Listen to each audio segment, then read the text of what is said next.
کہ اس دفعہ بھارت نے جو مس کیلکولیشن کی بہت بڑی، ان کے پاس پاکستان کے دفاع کی معلومات نہیں تھی، اور اب یہ اس ٹریلر کو دوبارہ دیکھنے کے لیے امریکہ اور اسرائیل کی مدد سے سامنے آنا چاہتے ہیں، کیونکہ دیکھیں ان کے ساتھ جو اس مارکے میں ہوا پاکستان ایئر فورس اور ہندوستانی ایئر فورس میں، اس کا انہیں اندازہ نہیں تھا۔ ابھی CNN نے جو تازہ معلومات شیئر کی کہ کس کا کتنا نقصان ہوا، آپ صرف اس کو دیکھ لیں تو آپ کو اندازہ ہوگا اب جو تیاریاں کی جائیں گی وہ کس لیول کی ہوں گی۔ ہندوستان کے اس مارکے میں 6 لڑاکا طیارے تباہ ہوئے، جس میں 2 رافیل بھی شامل تھے، اور ان کے جو ایئر ڈیفنس سسٹم S-400 اس کی 2 بیٹریوں کو بھی نقصان ہوا، وہ یوکرین میں بھی ہر ہو چکا ہے پہلے۔ پاکستان کا کوئی نقصان نہیں ہوا۔ ہندوستان کی 60 ایئر بیسز ہیں، جس میں 30 فنکشنل ہیں، اس میں سے 26 کو پاکستان ایئر فورس نے نشانہ بنایا اور 11 ایئر بیسز کو نقصان ہوا۔ پاکستان کی ٹوٹل 20 ایئر بیسز ہیں، 16 پر حملہ ہوا، صرف 3 ایئر بیسز کو نقصان ہوا۔ اور اسی طرح ڈرون معاملات پہ بھی جو معلومات ہے، اس میں 550 سے زیادہ ڈرون جو ہندوستان کے تباہ ہوئے ہیں، پاکستان کے 78۔ اور شہادتوں کے معاملے پر، فوجی شہادتوں کے معاملے پر پاکستان کی ایک شہادت جو اسکواڈرن لیڈر عثمان یوسف ہے لیکن میرے خیال میں یہاں مس کر گئی ہیں کچھ معلومات، یہ کیونکہ ابھی بلاری ایئر بیس پر جو ایئر فورس کے جوان ہیں میاں والی کے فاروق احمد خان، ان کی بھی شہادت، اس کے نماز جنازہ میں وہ تحریک انصاف کے نظر بھی آ رہے تھے رہنما، یہ اس میں شامل نہیں ہے۔ بہت ساری اور بھی چیزیں ظاہر رہ گئی ہوں گی، لیکن ابھی چونکہ کنفرم نہیں کر سکتے، حکومتیں ان باتوں کی آپ کو پتہ تصدیق نہیں کرتی۔ اور اسکواڈرن لیڈر عثمان یوسف شہید کے جنازے میں جو شرکت نہیں، اس کی میں تفصیل بھی آگے رکھتا ہوں، یہ بڑا افسوسناک معاملہ تھا۔ ہندوستان کے 21 فوجیوں کی، اس میں CNN کے مطابق 13 جو ہندوستان کے، اس کے علاوہ جو باقی جو ایئر بیس کے لوگ ہیں وہ بھی اس میں زخمی ہوئے شدید۔ پاکستان کا کوئی بڑا اس طرح کا نقصان سامنے نہیں آیا۔ اب یہ سرکاری سطح پر ان کے پاس معلومات ہیں۔ پھر جو چین نے مدد کی، چین کے میڈیا نے سیٹلائٹ امیجز دیے، نور خان ایئر بیس کی سیٹلائٹ تصاویر آئی، اس میں معمولی نقصان نظر آ رہا ہے، کسی طیارے کو کوئی نقصان نہیں ہوا، جبکہ بھارت کی طرف سے جو ادم پورہ میں جو ایئر بیس ہے وہاں اس کا رن وے آپ کو پتہ پورا تباہ نظر آ رہا ہے۔ اور اب یہ سامنے آ گیا کہ چین نے اس میں بھرپور مدد کی، انٹیلیجنس دی، سیٹلائٹ دی، اسلحہ دیا، پورا تعاون کیا، اور اسی لیے بھارتی حملے سے پہلے پاکستانی جہاز فضا میں موجود تھے، اور جس کی وجہ سے اب چین کے دیکھیں جہازوں کی قیمت اور مقبولیت دونوں میں اضافہ ہوا۔ مصر میں ابھی جو فضائیہ کے 5th جنریشن JF-35 انہوں نے متعارف کروائے ہیں، حالانکہ مصر نے $300 ملین کا فرانس سے رافیل کے پرانے ورژن کو اپ گریڈ کا ایک معاہدہ بھی کیا ہوا تھا، تو اب شاید وہ معاہدہ بھی نہ چلے ان کا۔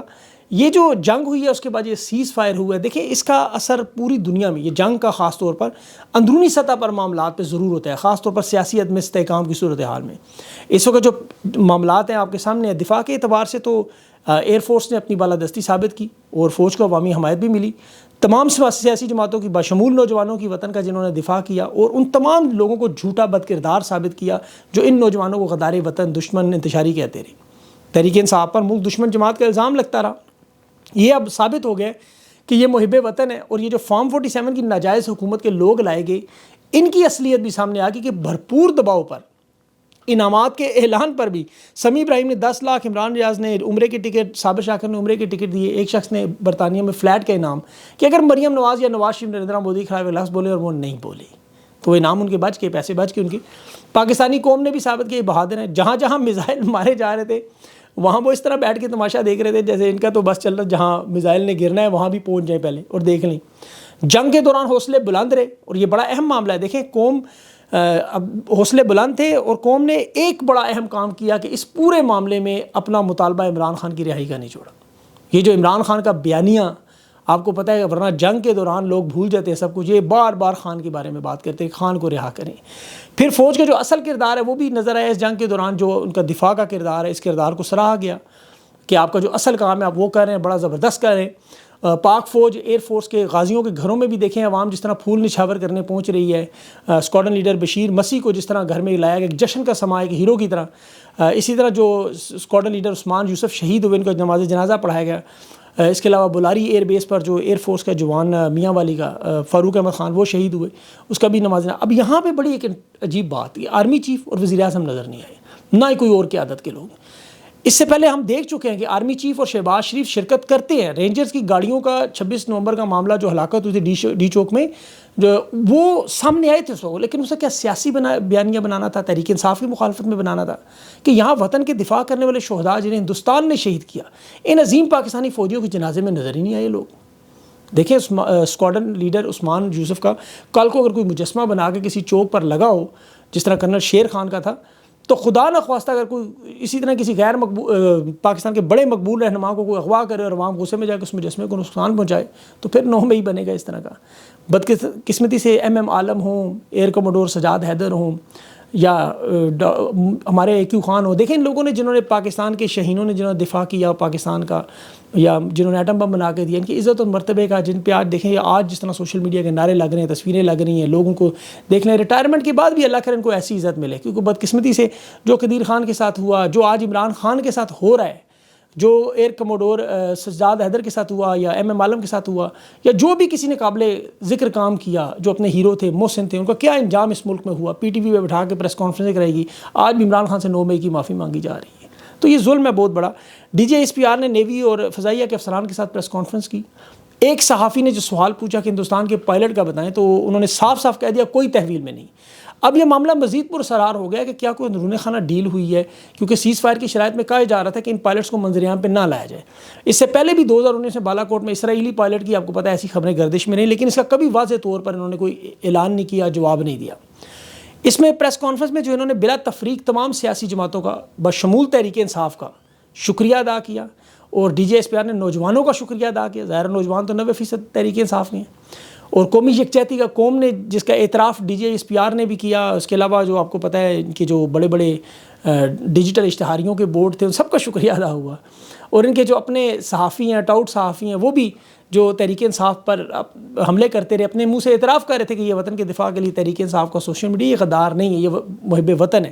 تو ان کی سوچ اور رائے تو بدلی، لیکن کیا پاکستان کی نوجوانوں کی سوچ اور رائے میں بدلاؤ آیا ہے کہ نہیں؟ یہ بڑا اہم ہے. کیونکہ یاد رکھیں 8 فروری کو انہی نوجوانوں کا ووٹ چھین کے زبردستی فارم 47 کی حکومت بنائی گئی.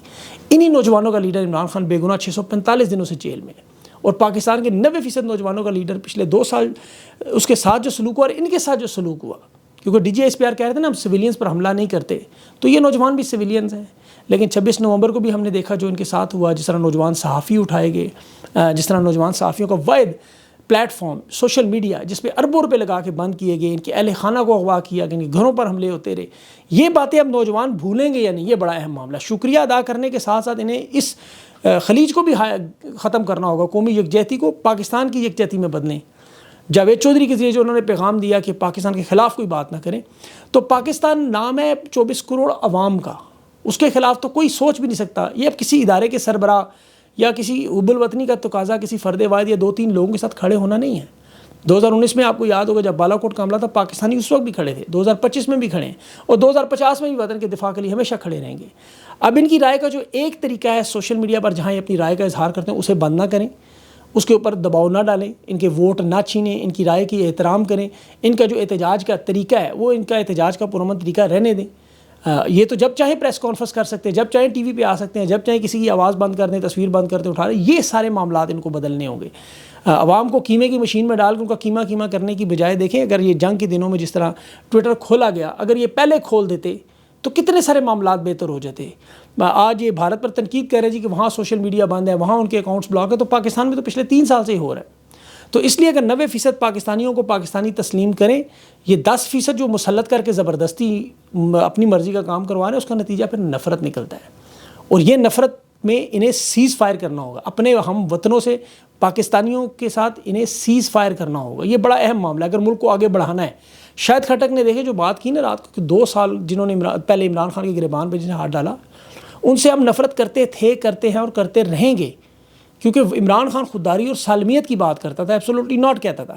وہ بھی اسی طرح محب وطن ہے. اسی لیے تحریک انصاف کی آپ کل کی ریلیاں دیکھیں جو بہت بڑا سرپرائز تھا. 58 شہروں میں عمران خان کا بیانیہ چھوٹی بڑی ریلیوں میں ہر جگہ ایک سیاسی ماحول نظر آ رہا تھا. تحریک انصاف کے جھنڈے نظر آ رہے تھے، خان کے نعرے نظر آ رہے. تو یہ ختم نہیں ہوگا، یہ یاد رکھیں. جتنی بڑی تعداد میں عوام نے شرکت کی، یہ صاف ظاہر ہے کہ اپنے محبوب قائد خان کو نہیں بھول سکتے. اس کا نظریہ دل و دماغ سے نہیں کھرچا جا سکتا. اس کو تسلیم کریں، یہ حقیقت ہے، اسے آپ نہیں جھٹلا سکتے، نہیں چھپا سکتے. تحریک انصاف نے دیکھیں کل کی ریلیوں میں پشاور پریس کلب میں تھا، حیدرآباد سندھ میں تھا، مردان میں تھا، پنڈی کمیٹی چوک میں تھا، ایبٹ آباد میں تھا. وہاں کتنی بڑی ریلیاں تھیں، گاڑیاں تھیں. منڈی بہاؤدین میں تھا. اس کے علاوہ آپ دیکھیں پاک پتن، کراچی، کوئٹہ، زوب، ڈیرہ غازی خان، فیصل آباد. حالانکہ وہاں بڑی شدید آندھی تھی، موسم خراب تھا. اس کے علاوہ چنیوٹ میں، نوشہرہ میں، منسیرہ میں، پورے کا پورا آپ کو پتہ ہے اس وقت جو ہے وہ ایک عمران خان کا نام ہر جگہ چھایا ہوا تھا. تو اس بات کو یہ سمجھیں کہ خان کے ساتھ عوام کی طاقت ہے, آپ کے پاس فوج کی طاقت ہے, دونوں مل جائیں تو پاکستان بہتری کی طرف جائے گا انشاءاللہ. عالمی صف بندیاں بھی ہو رہی ہیں. ایران نے انکار کیا ہے, دیکھیں وہ ابھی جو ایٹمی ہتھیار بنانے والے معاہدے سے, اور قطر نے ڈونلڈ ٹرمپ کو $400 ملین کا تحفہ دیا. اتنا بڑا تحفہ, جہاز جو صدارتی جہاز میں بدلا جائے گا. یہ ایک نئے اتحاد کی طرف معاملات جا رہے ہیں, اس پہ انشاءاللہ اگلے ویلاگ میں بات کروں گا. اپنا خیال رکھیں, مجھے اجازت دیں, اللہ حافظ.